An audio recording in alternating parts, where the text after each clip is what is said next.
Iran's Foreign Minister Javad Zarif is in India. And on the first day of his official engagements, he chose to send a message to America from New Delhi. Speaking at an event, he ruled out any negotiations with the US, defended Iran's retaliatory operation and welcomed India to play a role in de-escalating the tensions in the region. Here are the highlights from that conversation.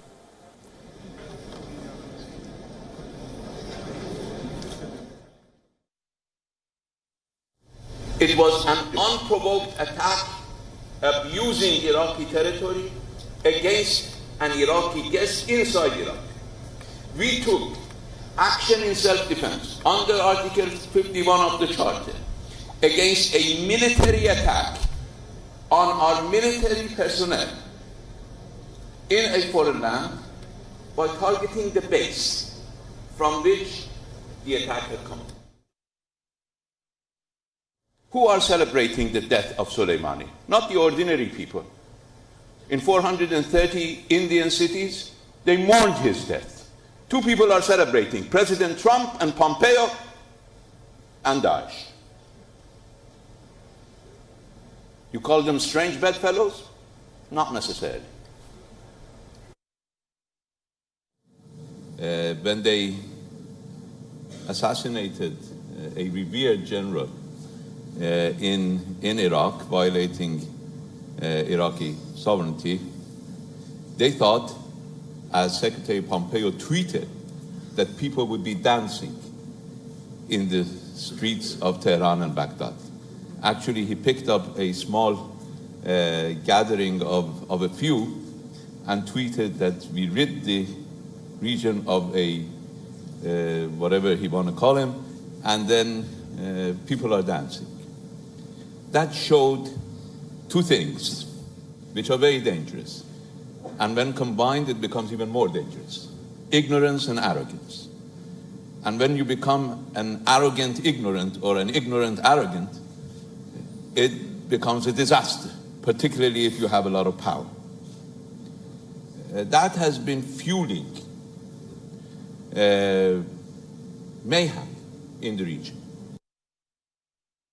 We have a very official channel through the Swiss where we send messages to the United States, and we did send the message to the United States the night of the missile attack, our action in self-defense, that this was self-defense, that we have concluded our self-defense, and that if the United States responds, it will receive response from Iran, because our action was in reaction to the United States. Now we had this disaster of the shooting of a civilian airline. Accidental shooting, but shooting nevertheless. 180 families are mourning the loss of very, very bright young people. We lost a lot of very bright minds. Why did it happen? Because there was a crisis. People make mistakes, unforgivable mistakes, but it happened in the time of a crisis. We need to make sure that these crises will be prevented. I delivered on every point I signed on to, and you don't have to trust me. You trust 15 consecutive reports of the IAEA, including 5 reports after President Trump came to office. Now, the United States didn't implement its commitments. Now it has withdrawn.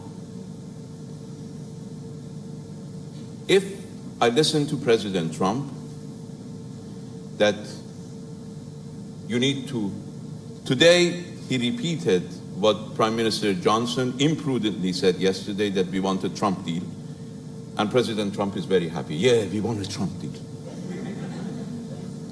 I had a US deal and the US broke it. If I have a Trump deal, how long will it last? Another 10 months, maybe until his flight from Canada?